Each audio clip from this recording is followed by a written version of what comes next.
Hi friend, जय श्रीराम, जय श्री महाकाल. तर तुम्ही बघू शकता की आपल्याकडे आला होता JCBचा टायर. तर आपण लाईव्हमध्ये दाखवला होता की JCBचा टायर कसं खोलला होता बघ. आता बघू शकता टायरवरती ढकलून घेतो मी. टायरवरती घेतल्यानंतर डिस्क वगैरे अलग अलग करून घेतो. बघू शकता खूप मोठा पेच लागलेला होता, कट अँगलची होती. आता ट्यूब वगैरे फिट करण्यात येत आहे. ट्यूब वगैरे फिट झाल्यानंतर लंगोट लावायची. लंगोट लावल्यानंतर वाल बघू शकता किती मोठा आहे. तर डिस्क वगैरे बरोबर मॅचिंग वगैरे करून घेतला.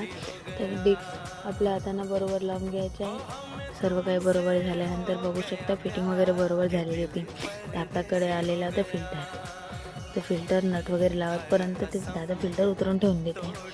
तर आपण मग ते फिल्टर वगैरे फिल्टर म्हणजे हे नाही, सायलेन्सर जो राहते ना तो आहे.